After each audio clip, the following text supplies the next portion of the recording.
Hi everyone, this is Maya Zahira with Psychic Protection Sanctuary, and we are now starting our weekly Facebook Live in our free Facebook group, Psychic Protection Sanctuary Facebook group. Today's topic is the 2 ways that Lightworkers work for the dark forces. The 2 ways that Lightworkers work for the dark forces. So before we get into today's topic, I want to share some kind of exciting announcements with all of you. So, and you're going to have to bear with me because this afternoon I was busy getting my air conditioning fixed. And so I'm just kind of still gathering my thoughts. I live in southern Arizona. It's already super hot here. It's April. So bear with me because my philosophy is it's more important to get the information out there to you guys than for it to be a perfect presentation. You've probably already figured that out about me. But okay, so announcements and then we'll get into today's topic.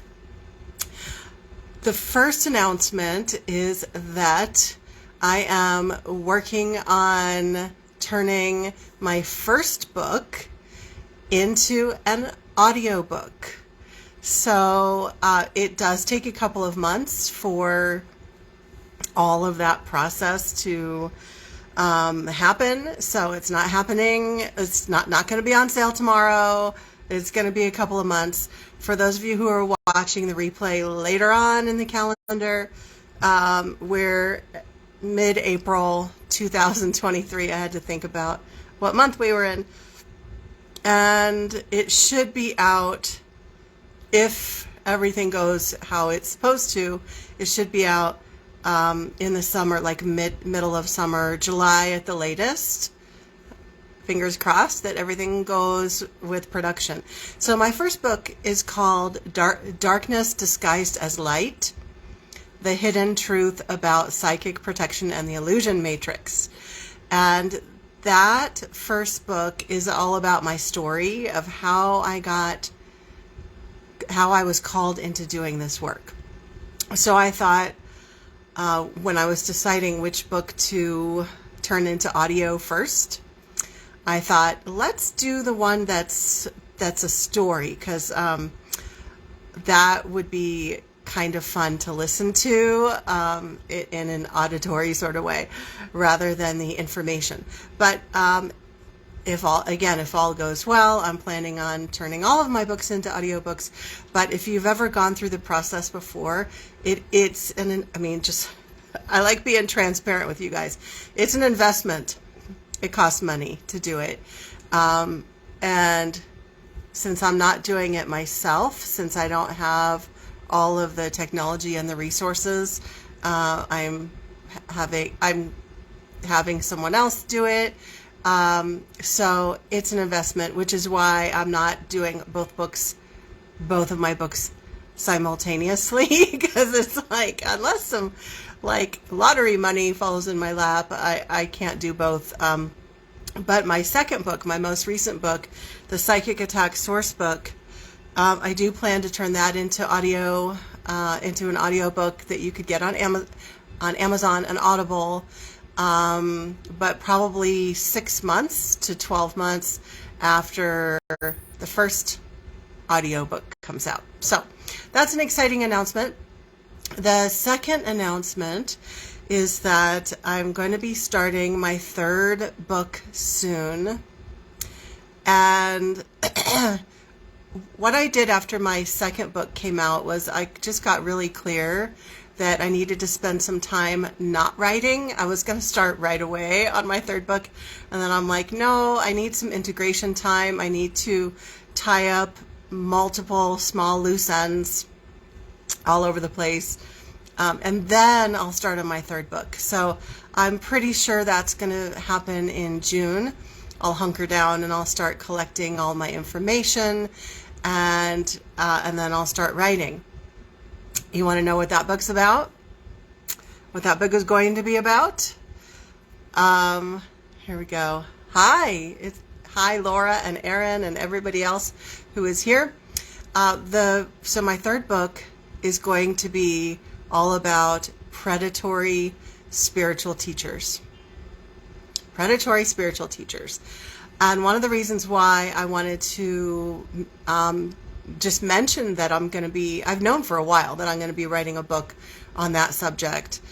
I actually almost made that my second book, but then I decided to switch it around. Thank goodness, because I think a lot of people needed the Psychic Attack Sourcebook, but also there are a shocking number of people who have been abused by predatory spiritual teachers, and not just the common ways that people often think of, like the stereotypical guru who is having sex with all of their students, followers, but there are a lot of other types of predation that many spiritual teachers engage in, and some of it with some of the scenarios, they are participating in black magic and astral traveling to the people they're targeting, a person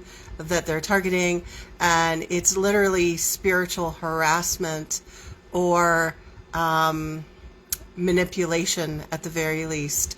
So it can get very, very dark, and so we're going to be talking about that here and there in the coming months, mixed in with some of our other paranormal and spiritual topics. But today's topic is kind of like a thread of that. This does have to do with predatory spiritual workers, whether they are a spiritual leader, teacher, healer, psychic, thought leader, etc. Okay. Before we get into today's topic, the two ways that Lightworkers work for the dark forces, I want to make a couple of really quick announcements. And the first announcement is that if you're watching this live, hi, welcome to the live. And I want to make sure that you know that I have a YouTube channel that has tons of free content on it. So after this is done, go to YouTube and type in Psychic Protection Sanctuary. Be sure to subscribe and comment and all the things, and watch all those past videos. And then if you are watching the replay, you're probably watching on YouTube. And if you are watching on YouTube and you're not already a member of our free Facebook group, go ahead and join that. It's the Psychic Protection Sanctuary Facebook group. I do have a rule, though. You have to answer the 3 questions before you're allowed to join. And that way we know that you're not a bot or, some weirdo just trying to check things out. We want to make sure that you authentically do want to be a part of that specific group. And so we do vet everybody who is allowed in there, because sometimes people are sharing their very personal stories. So you do have to answer. If you want to get into the group, you have to answer the 3 questions. Okay. All right. What else? Oh, final announcement. If you would like to know more about everything that I offer, you can find out more about all of that at my website, psychicprotectionsanctuary.com. And there are literally plenty of offerings that are free, low cost, donation based, starting at $20 a month. And then also we have some premium offerings as well. So there's literally something for everyone. And so I invite you to go over there and just check things out. There's also a free gift. If you enter in your email address, I'll send you a free quiz. So you can determine if you are under psychic attack or not. So that's at psychicprotectionsanctuary.com. Okay? So welcome everybody. As I mentioned, I live in southern Arizona. It just now turned hot, hot, hot yesterday, and my brain is already melting. But the good news is I got my air conditioner fixed, so I'll be able to sleep tonight. I didn't sleep very well last night because it was really hot in my house. So if I'm a little more scattery than usual, that's why. Or maybe I'm the same. Who knows? But it's all good. Okay, let me get a drink, and then we'll get into our fascinating topic: 2 ways that light workers work for the dark forces. As I slurp my water. Sorry about that. Okay, so today's topic. I actually thought of the idea for this, the 2 ways that light workers work for the dark forces, because it came up organically in conversations with some of the students in my paid program, Spiritual Empowerment Academy. And sometimes they will ask me, is this person or that person I found, like this person has a lot of content online. Are they trustworthy? I got a funny feeling when I opened up their webpage or their YouTube channel or their Facebook or whatever. And they're asking me because they're trying to develop their own discernment. And so when they would ask me about different people, what came to mind was that there were really 2 different categories of light workers. And when I say light workers, I'm just kind of using that as an umbrella term of a spiritual teacher, author, podcaster, thought leader, healer, etc. There are 2 different ways that light workers can work for the dark forces. Obviously, not all of them are working for the dark forces. I don't work for the dark forces. I have colleagues who are on the up and up. So there's plenty of us who are on the up and up, but there are a shocking number who are not. So before I explain the 2 categories, I want to just speak generally that this is a really important question. This is a big question of discernment. I'm going to word it this way on purpose. I don't usually like to say you should, but I'm going to say it. You should be questioning everyone that you're getting information from. Don't just take something in and take it as absolute truth just because it's in a book, or the person is a well-known author, or because they have a huge YouTube following, or like whatever, fill in the blank. You absolutely need to vet all information and all people that you're learning from. And there are a lot of different things that need to be checked for. And these are 2 of the things that you might check for to determine if a light worker, healer, teacher, thought leader, author, etc. is safe to learn from.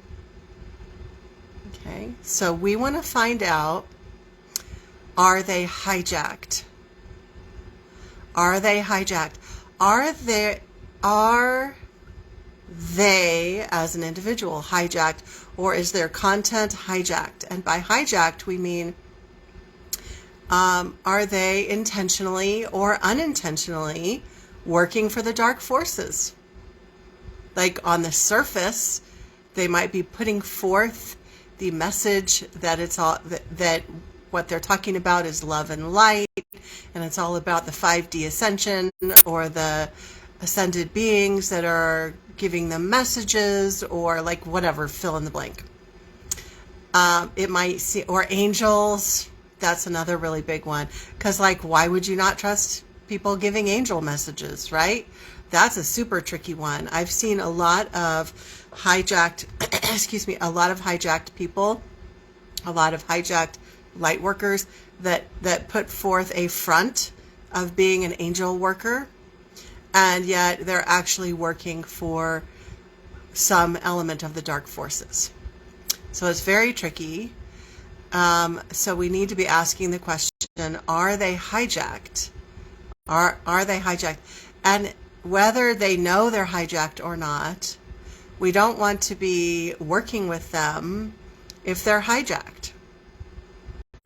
Okay? We don't want to be working with their material, with their channelings, their healing sessions, etc., if they're hijacked. Now, you might have noticed, I don't know if you noticed this or not, but on my channel, compared to maybe some other channels and videos out there, I tend to not do videos where I'm calling out different spiritual teachers. There are some channels where that's the main thing that they do, is they call out this teacher and this teacher and this teacher and this teacher. I have done 2 videos in the past, actually 3 videos on 2 different teachers because they were so heavily, so those 2 teachers, videos on those 2 teachers were so heavily requested that, and they, like, all of it was so controversial. There was so much more controversy with these 2 teachers compared to everyone else, that I did go ahead and I did 2 videos over the years on former New Age author Doreen Virtue, and I think it was last year I did a video on Teal Swan. So those are the only exceptions. And if you want to, you can find those on YouTube. You can type in Maya Zahira, Doreen Virtue, or Maya Zahira, Teal Swan, and you can see what I say about them. But even then, I don't ever come out and say, they are bad, they are wrong, they are hijacked, or they're whatever. But I pose a lot of questions. Okay? So what I'm getting at is that I tend to not do videos where I'm calling out individual spiritual teachers, because what I really want is for you to develop the ability to discern for yourself. If you are only watching my videos and then just believing if I say this person is hijacked and this person is safe and this person is hijacked and this person is safe, you're still not developing your own discernment. And so I just feel like there's way too much dependency that's created with a lot of those videos where the person is calling out the different spiritual teachers. I mean, I think maybe there's a place for that, and it's totally fine that they're doing that. That's just not my approach. So that's why we're here. We are here to develop discernment about the kinds of issues that we want to be watching out for in light workers, spiritual teachers, healers that are not beneficial for you. Okay? So this is not a witch hunt at all. This is about you learning to privately discern who is right for you, who is a match for you, who is safe. Who is safe. And since you are either a member of the Facebook group or maybe a subscriber on the YouTube channel or both, you know, if you've watched really very many of my videos, you know how much I want to support you in developing your own discernment. And you also know that there is a lot more negative interference, negative spiritual interference in the world than we would like to believe. There's a lot more negative spiritual interference than we would like to, than we would like for there to be. You know, it's just, it is what it is. We would rather that it not be this way. but it is. So let's learn how to navigate. Okay? So now let's get into the 2 ways that light workers work for the dark forces. And if anyone has any comments or questions, please feel free. I'm not seeing any comments yet, but we've got a nice big group in here today. So thank you for being here. And I know some of you messaged me and told me that you were very interested in this topic, but that you can't be here live. So you plan to watch the replay. So hi to everyone watching the replay. Okay, the 2 ways that light workers work for the dark forces. Number 1 is a category where they're doing it unknowingly. And number 2 is when they're doing it knowingly. So if you're someone who likes to take notes and like map things out so you can really understand it, I want you to grab your pen and your paper, because you are going to be developing your discernment, your spidey senses. So if you write this out and maybe make a pictograph or whatever, it's going to help you maintain this information. Number 1, Salive is saying, so basically intentional and unintentional, yes, but now we're going to break it down even more. So number 1 is when they are working for the dark forces, whether it's demonic forces or whether it's some other aspect of the negative spiritual forces. That's like a whole, like, what are the dark forces? That I do talk about that in my book, the Psychic Attack Sourcebook, but we're just going to simplify today and call it the dark forces.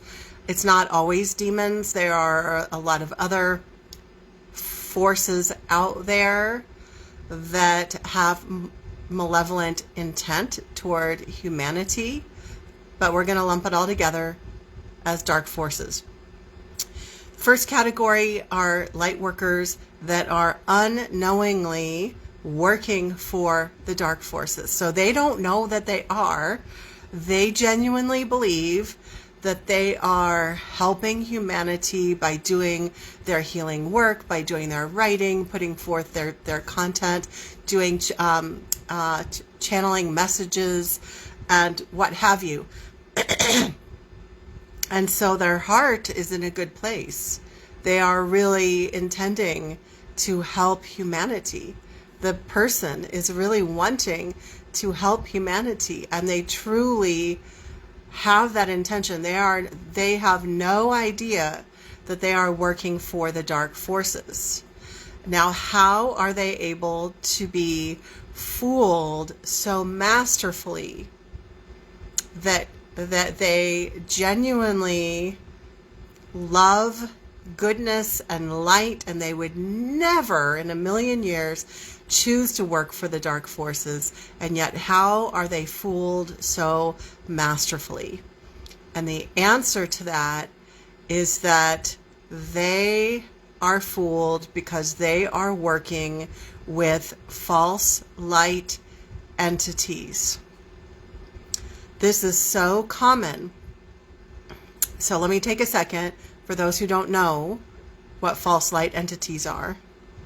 False light entities are spiritual beings that are actually dark, evil spiritual beings that are posing as beings of light, archangels, other kinds of angels, various kinds of ascended masters, and other types of so-called benevolent beings. False light entities are a major issue, especially in the New Age world, but not just in New Age. But they are especially a problem in the spiritual circles and spiritual paths that we might describe as New Age. So this first type of person who is this first type of light worker who is working for the dark forces, is working for those negative forces unknowingly. And the reason why they are unknowingly working for the dark forces is that they have these entities that are actually dark entities that are posing as light beings, that are hooked into them. So the light worker has these dark beings hooked into them. And this is especially prevalent with those that are channeling messages, channeling spiritual messages. And with the channeled messages, the messages are 80% truth and 20% lies. And that 80-20 rule is also very common. It's a common truth and lie balance used by narcissistic people as well. And the reason why that is an approach that these dark entities use, and the reason why narcissistic people use that 80-20 truth-lie approach, is because nobody would believe any of it if it was 100% lies. It would just sound crazy and outlandish. And it is much more believable when it's 80% truth, 80% lovely truths, and 20% lies in order to deceive and misguide the light workers' followers. So this number one category, the ones that are the light workers that are unintentionally working for the dark forces, that would include many channelers, but not just channelers, also healers who are working with false light.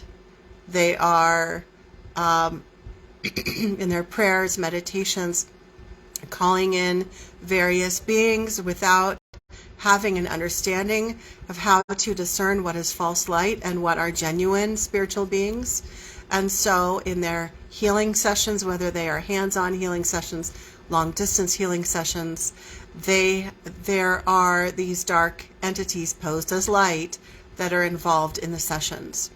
And in my first book, Darkness Disguised as Light, in the final section of the book, I talk about something that I call the illusion matrix. And not to be confused with the movie The Matrix, but it's like this web of false light entities connected with different spiritual teachers or different light workers. And then the false light entity connects with particular light worker here. Okay. And then that false light entity can then also tap into and source energy from all of that light worker's followers. So it creates this huge web, a not good, non-beneficial web. And then within all of these spiritual circles, there are all these different false light entities. And so it's like this whole matrix of all these people who've been hijacked, all these light workers who've been unknowingly hijacked, and then all of their followers who have been hooked into as well. So what do you do about that? You develop your discernment. You learn what this stuff is, so that even at the beginning, as you're first encountering someone's material online, you can ask yourself, is this person hijacked or not?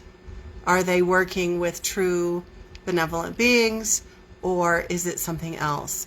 And I'm going to tell you that 80 to 90% of the time, what people are working with is actually not benevolent. So if you start trying to develop your internal discernment about this, and you're surprised because you keep getting hijack message about all these people, and then you start to question yourself, like, Am I imagining this as like it can't be this bad? Well, it is. It like the spiritual communities, metaphysical communities, new age communities, and I'm not totally anti all of that. Like some particular religious groups are completely anti new age. That's not what I'm saying at all. I am a more neutral party over here, and as a neutral party who used to be I used to really identify as being new age, but what I'm saying is, without throwing out all of it, I'm not throwing out all new age, all metaphysics. What I'm saying is that most of it is hijacked because people don't know about all of this false light. Either they don't know or it's too upsetting to recognize what's really happening, so they would rather just not look at it, not believe it. It's actually not, it's like, you know the saying, ignorance is bliss. Like, it's just more blissful to not even think about any of this stuff, right? So you are here watching this far into this video because you are wanting to learn how to discern yourself, right? So that is the one category, the first category of two of kinds of light workers. It's the first way that light workers can be working for the dark forces unintentionally, and it's usually because there are false light entities attached to that person and working through that person, and either the light worker doesn't have good discernment. I mean, let's be honest, you guys, and I know I'm not the only one who's noticed this. You may have too. I've noticed a lot of light workers are just like, they just have beautiful hearts, but many, and you might be one of these, many have terrible discernment. This is not a judgment. This is just, as you are learning how to have discernment,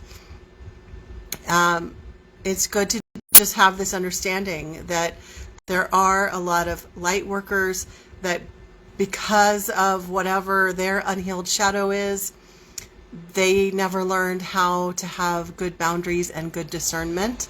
So they have a huge heart and are maybe very gifted spiritually, but they don't have good discernment. Okay. And I know I'm kind of bouncing around here because I'm all excited and I'm on my soapbox. So thanks for bearing with me. I'm just setting the intention that whatever needs to be said will be said, because I know I've kind of sidetracked a few times. All right, let me get a drink.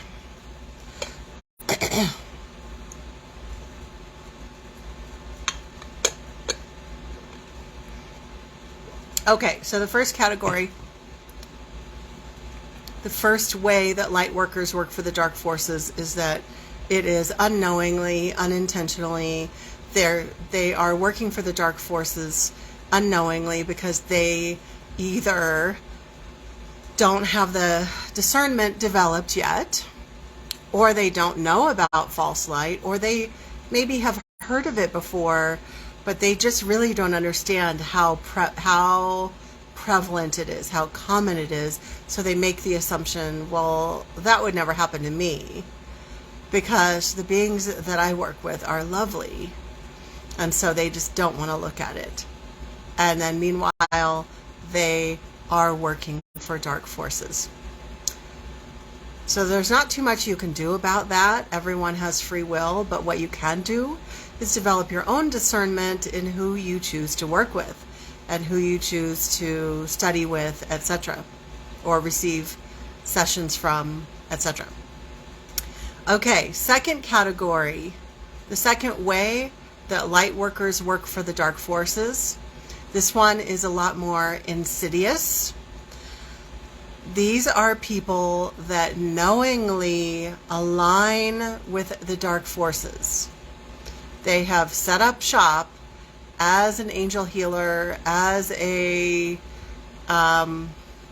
spiritual author, as a thought leader, as a whatever, type of light worker, and either before they've set up shop, before they've started doing the work, they're already aligned and working for and knowingly working with the dark forces and dark entities, or they get recruited later on. So they've started off as a genuine-hearted light worker, intending to be working with good, and somewhere along the line, some negative being or negative person comes along and convinces them to switch teams.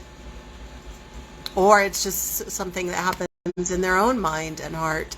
They decide to switch teams. So they started off as a genuine light worker, but then later they realize that they can actually have a lot more power if they put up a front that they are a light worker, but behind the scenes they are doing black magic of whatever flavor.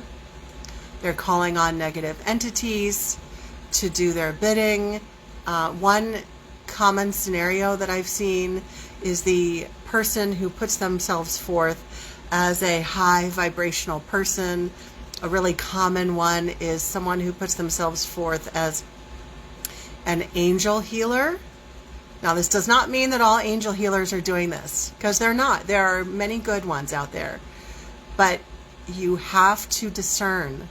So this is a very common one, is that the person who is knowingly, intentionally aligned with dark forces is putting themselves forth as an angel healer or as a channeler. Actually, there was one person who called their business like Truth of Light or something like that, and they were working with such horrible demonic energies. Okay, so a common approach, whether they're saying they're an angel healer or they're channeling alien messages, or they're like some kind of person who's carrying an archetypal energy of hope for humanity, hope for their clients, and bringing forth this loving energy, when in reality they are knowingly, this is our number 2 category, they are on purpose, purposefully, they are behind the scenes actually working with negative forces.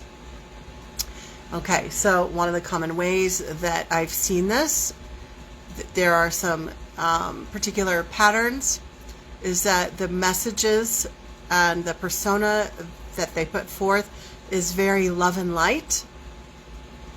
And then behind the scenes, they are doing black magic. They are calling on demons or other dark beings.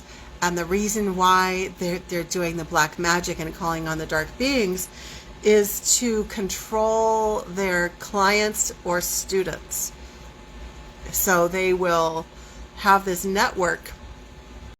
They will send out these entities to hook in to their clients, their students, and make the clients and students dependent upon them, which then feeds the fake light workers' ego.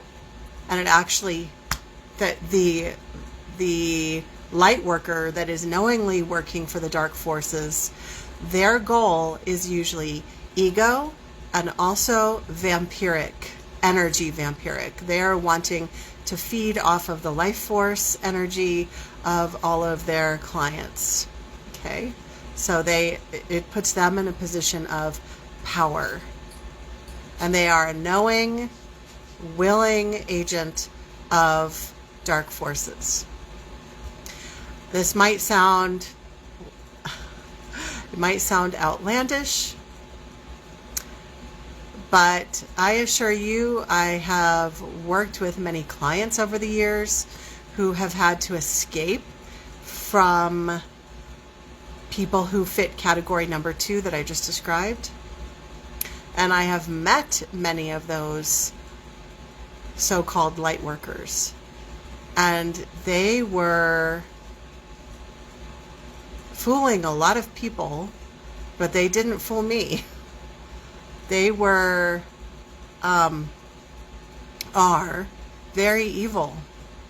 And I know that I gave some examples. I talked about people who put themselves forth as being, angel healers. What else did I say? Channelers, talking about ascension and hope for humanity. But I haven't mentioned yet in today's video shamans. Now, I'm not throwing all shamans under the bus any more than I'm throwing all angel people under the bus. I love angels. See over there, right there, across my shoulder, I've got an angel right there. I love angels. I'm not anti-angel. And I love shamanism, and I love connecting with the earth. I'm not anti-shaman. I just want to be very clear about that.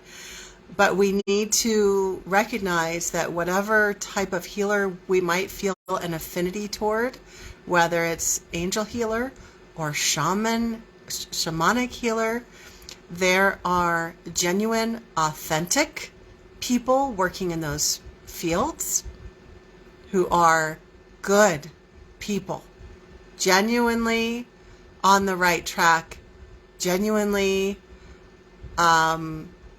working with the forces of good. Okay?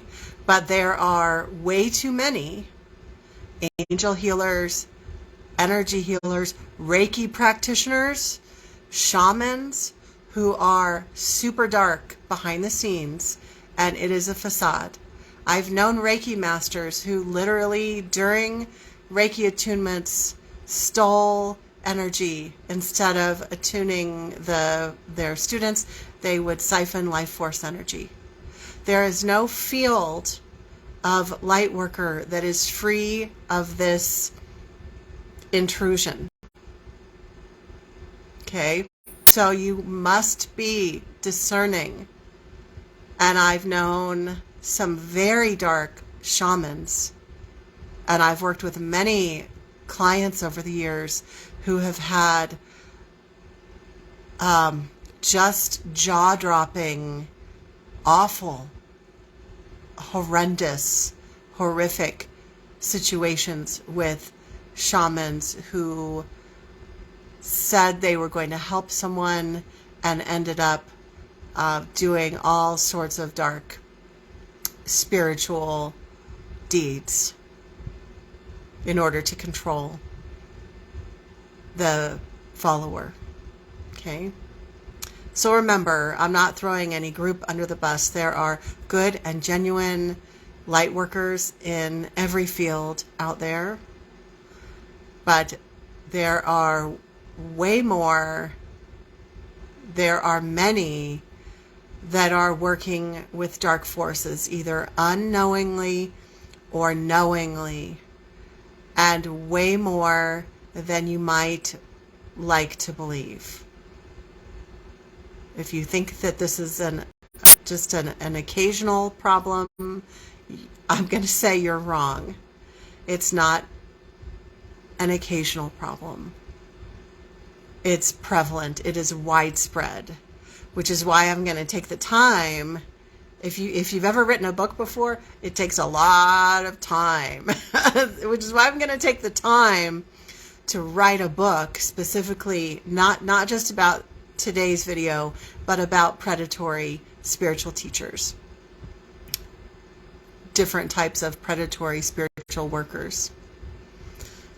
It's a really important subject, and people who are in the thick of a situation with somebody like this, with a light worker, with a dark light worker, it can be very confusing, and they don't know where to turn to, and they don't have enough support. If you have had a situation like that, I want you to feel free to share. I know it can be very personal, and it might be easier, it might feel more comfortable to share in my paid group, Spiritual Empowerment Academy, because we vet all of those members, like everybody who's allowed in that group, and it's a much smaller, intimate group. That's something to consider if you're needing help. So do we have any questions or comments today? Everybody's quiet as usual. See, we've got a bunch of comments. They didn't show up for me until just now. Sleeve says, I used to be like that. I wonder if you're talking about the category number 1, because this comment came through a while ago. Jana, love it when you're on your soapbox, Maya. Yeah. Oh, my kitty. Are you okay? That's my cat crying. Are you okay, baby? It's okay. Hey. Hi. I have a cat that's 21 years old. She is... I've decided that because she's so old that she's allowed to pretty much do anything. So she can get on the video and start howling. Miranda says, how do other psychics not see they have negative entities attached to them? Do dark entities hide that well? Yes, false light entities are exceedingly tricky. And instead of going really in detail with this, I'm going to just refer you, because I have a whole chapter on this in my newest book, the Psychicattack Sourcebook. And there's a whole chapter all about false light. And the truth is, they're very masterful tricksters. And so even people, even psychics who are amazing psychics, they get fooled by these entities. And I know this, I know about how masterful they are in their trickery because in my first book, Darkness Disguised as Light, I share the story about my first knowing encounter with a very powerful false light entity. And from there, from that like major boot camp that I went through, it really woke up my ability to be able to see these things.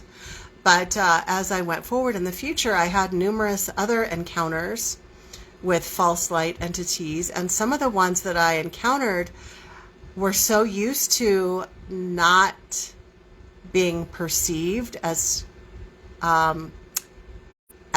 what they really were, that they were shocked that I could see them. And so they just kept shape-shifting into the next thing, into the next thing, into the next thing to try to convince me that it was not a dark being and that it was this like whatever benevolent thing, so that I would let it plug in. And I can't seem to keep up with all the stories and all the things that I've been through. I need to write a book that's another book that's kind of like Darkness Disguised as Light. That's like a sequel to that, because of all of these other experiences that I've had. And I did have a major run-in with a false light entity when I went to a New Age shop, and there was a false light entity there. And it followed me home. It tried to pretend to be like 10 different things, even appeared to me as like this council of beings, and said that it wanted to channel messages through me and that I could become famous. Like it tried to feed my ego. And the lucky thing for me is, like, I have a healthy self-regard. Like, I feel good about myself, but I don't respond to the ego stroking thing. I was like, no, I don't think so. Like, this is bullshit. So it was very fascinating to observe how it tried all these different approaches with me. And even at that time, I thought, wow, now it's even clearer to me than ever before why so many seemingly intelligent psychics and spiritual workers get duped. Because this stuff is so convincing. But anyway, if you want to know more about false light, there's a chapter, an informational chapter on like what signs to look out for in the Psychic Attack Sourcebook. But there's also a lot of information in like how my story happened, how my first encounter with a false light entity happened, and how it unfolded, all the different things that happened. And I talk about that in my first book, Darkness Disguised as Light. And Laura says, many, many years ago, okay, this is the long one. Many, many years ago, the person who had done, okay, I got to put on my granny glasses because I can't see the small letters. Oh my God, I got my reading glasses on. Okay, many, many years ago, the person who had done my first Reiki attunement had moved across country. She recommended another person. My second attunement was not a good thing. Frowny face. It took a few years to understand that it was a bad thing. One clue I wonder about is that one of the original Sanskrit symbols was reversed. Is that a true clue that something was off? I don't think that the Reiki symbol being changed is necessarily a red flag, because there really are a lot of different traditions and flavors of Reiki. And so, I mean, it could have been part of the issue, but I've seen plenty of examples where all of the symbols were used correctly, but the Reiki master themselves was actually working with malevolent energy, was working for the dark forces. I do plan to do a separate video on the dark side of Reiki. And again, I'm not anti-Reiki. I actually do Reiki every day. I have no problem with it. But I've just worked with so many people over the years who have had certain negative encounters. And so I think it's important to talk about that. There's nobody out there that's talking about, I mean, there are plenty of people of certain religious traditions who are saying all Reiki is demonic. And there's a million videos about that. I don't agree with that. Okay. But there's nobody who's talking about these issues here of like the Reiki practitioner not being a person of integrity, and so they are misusing their power. I will save all of that soapbox for another video coming up soon, I'm sure. I think it's time to talk about that. I've been putting that one off because it felt a little bit controversial, but I think I'm ready. So stay tuned, that we'll probably be talking about that sometime soon in the next few weeks. So Laura says, I'll never mess with Reiki again. Yeah, it is too bad that there are certain methods that can be wonderful methods, whether it's Reiki or some other practice, that ends up getting sullied for a person because they've had a bad encounter. And that's too bad. It's unfortunate, but I totally understand. Sherry says, would there be a quick discernment to when in the presence? Oh, sorry. I don't have my glasses on. I'm trying to not wear the glasses. Would there be a quick discernment tip when in the presence with a spiritual helper? By spiritual helper, do you mean a light worker, healer, teacher? Or are you referring to a spiritual helper as like a spirit guide in order to discern if they're false light or not? Okay, so hopefully you can answer that for me. I'm going to do a couple of announcements and then we will wrap up for today. So I like to always go with the flow and allow things to evolve as I receive the nudges to shift things in a certain way. So I was kind of thinking that in our next week's Facebook Live, we might do something different. Instead of me choosing a topic and spending the whole time talking and teaching about it, I thought that we might do a Q&A. Now, in this free group, I don't ever do free readings.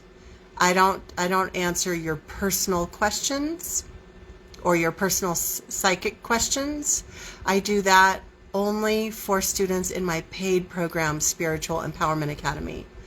But what we could do in here in our free group in a Q&A format is that any questions that you have that could be worded in a general sense that could be helpful to everyone, like what would a person do in such and such kind of scenario?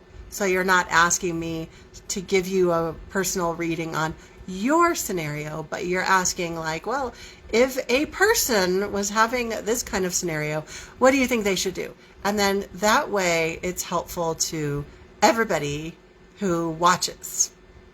So if we did that, it would require that we have plenty of people showing up live and asking questions. So I do plan to do that next week. So mark your calendar and set your alarm on your phone, on your Google Calendar, etc., and show up at 5:30 Pacific, 6:30 Mountain, 7:30 Central, 8:30 Eastern. Janice says, oh, I already saw this comment. Okay. Yeah, my device does this. Yep, I don't see any more comments. Let me see. Let me try again. Let me see if... There we go. Sherry just says yes. Yes to which? Oh, either. Okay. All right. So I'm just trying to think of how to answer your question in a concise way. Like, what would be a simple tip to discern if someone is safe or not? So first, let's give the tip for false light entities. And I'm not trying to put you off, but just for time's sake, you can go and watch any of my other videos that are about false light. So just do a search on YouTube, Maya Zahira, false light. And I talk a lot about it, but you'll probably find like a more concise version and more clear version of that if you just get my book, the Psychic Attack Sourcebook, and read the chapter on false light. Like, it's going to be more beneficial than if I just give you one tip. But I am going to give you one tip because I'm thinking of that tip right now.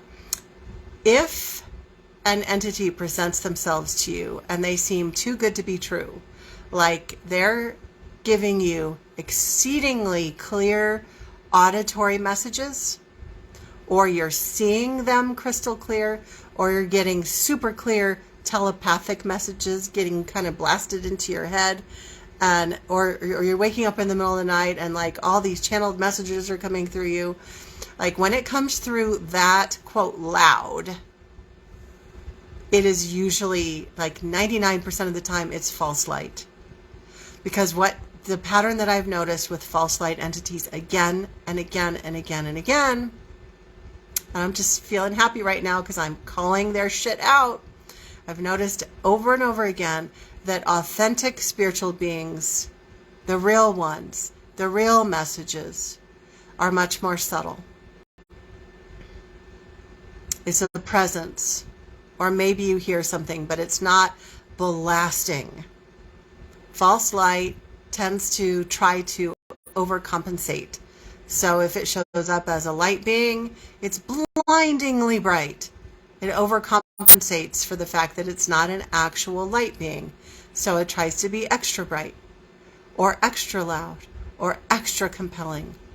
Okay?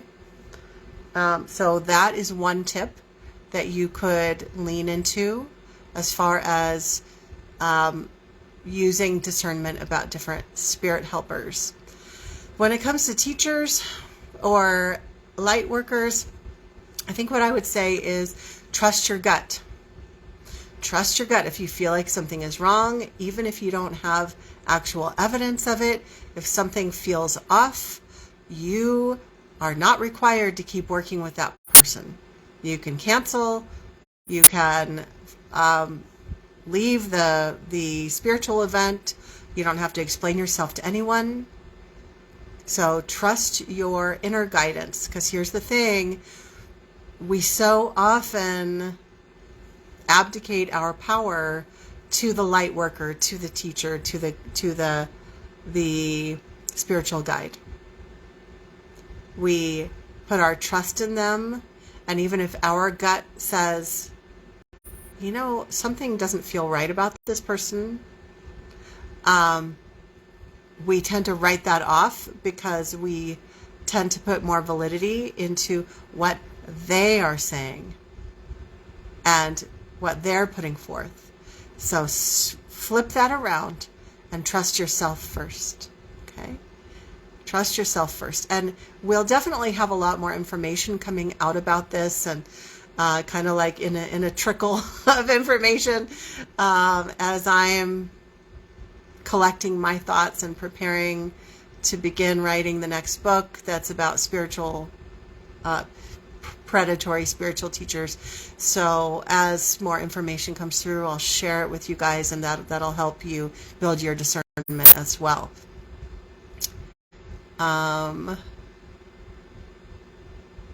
Okay, I need to put on my glasses again. Oopsie.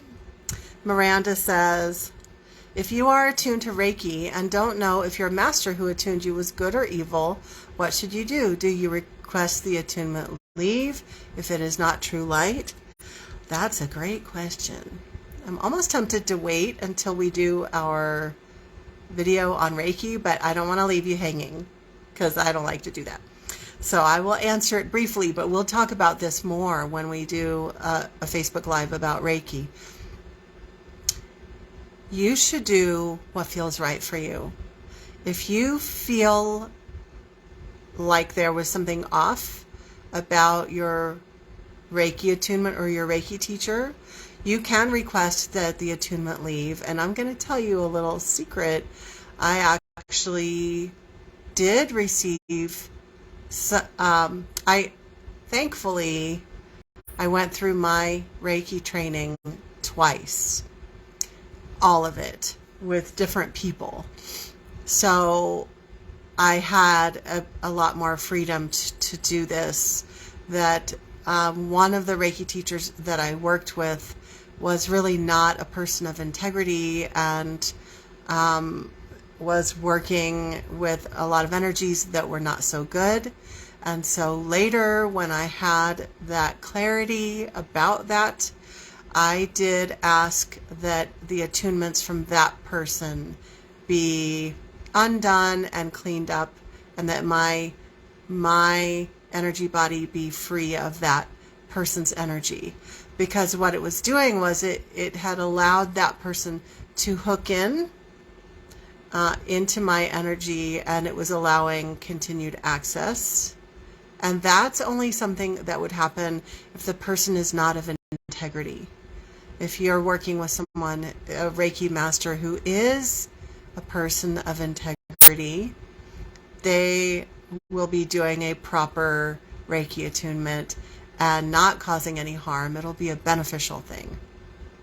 So it's going to be up to you to decide, was that beneficial or not? Or you can, with your own inner power, your own intentions, you can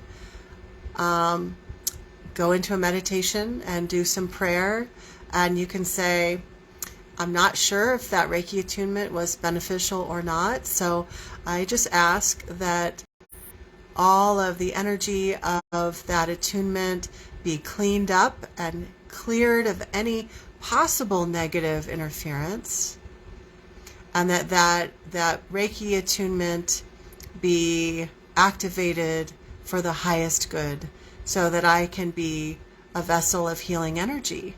Because one of the benefits of Reiki becoming so popular is that it has allowed so many people to become healing vessels, to be able to have a fairly simple method that they can learn in order to activate healing for themselves and their loved ones. And so it can be a really good thing. So you as an individual have a lot of power. You can clean up those energies however you like. So we can always talk about that more in our future video that will be about Reiki. Okay, you're welcome. Miranda asks, if you stop working with a teacher and stop giving them access to you, can they still hurt you? Okay, so sometimes yes, sometimes no. It depends on what kind of access you have given them in the past. So if they have been allowed to work on your energy field, perhaps they have placed things that there are dark light workers, like I described today, who in their so-called healing work would actually place, we could call them etheric implants, access points, portals, ways that they can continue to have access over and over again to their targeted individual. So even if you revoke contact with that person, they might still have an ability to reconnect because access was granted to them previously. It depends on how masterful the dark light worker happens to be. If they're not very masterful at their evil doing or whatever you want to call it, then you might not have anything to worry about. But if they are very good at what they do, at utilizing power and misusing that power, then if that's the case, then you do need to work with someone like myself or someone similar who can see a person's energy field and see what's going on and what needs to be cleared so that that person, that dark light worker, won't have access anymore. Okay, so you might, depending on the circumstance, you might need to work with someone to help you. But you also are powerful, and I believe every single person watching this video has the capacity to do quite a bit of healing on your own. But sometimes with a real serious issue where there's a dark light worker doing black magic against a person, they might need some help, and that's where I would come in. And Gail says it is loud. Yeah, what those false light entities are loud. Okay, I think we need to wrap up for today. This was a really good class. Thanks for being here. And as I mentioned, I'm pretty sure we're going to do a Q&A next time. So what that means is it's going to be a grab bag. Like, I'll show up. I'll probably have like a few things that I can talk about if we don't have questions right off the bat, just to get going. But then definitely try to show up and join us live so that you can ask your questions. And remember, don't be shy about asking questions, because if you have a question, it's very likely that other people have the same question, or they didn't realize they had that question until you asked it. So don't be shy. Or when I post the reminders next Tuesday, if you can't join us live because you're working or you're on the other side of the world where it's the middle of the night when we're doing this, you can post any questions in the thread next Tuesday. Okay? Thanks so much, you guys. I appreciate you all so much. And feel free to utilize the Facebook group. We are here to support each other. It's really hard to go through some of this stuff all alone. I know, because I went through all that crap alone. So we need to be here for each other. It's important. So again, thank you for being here. And I will see you next week. As always, sending you all my love.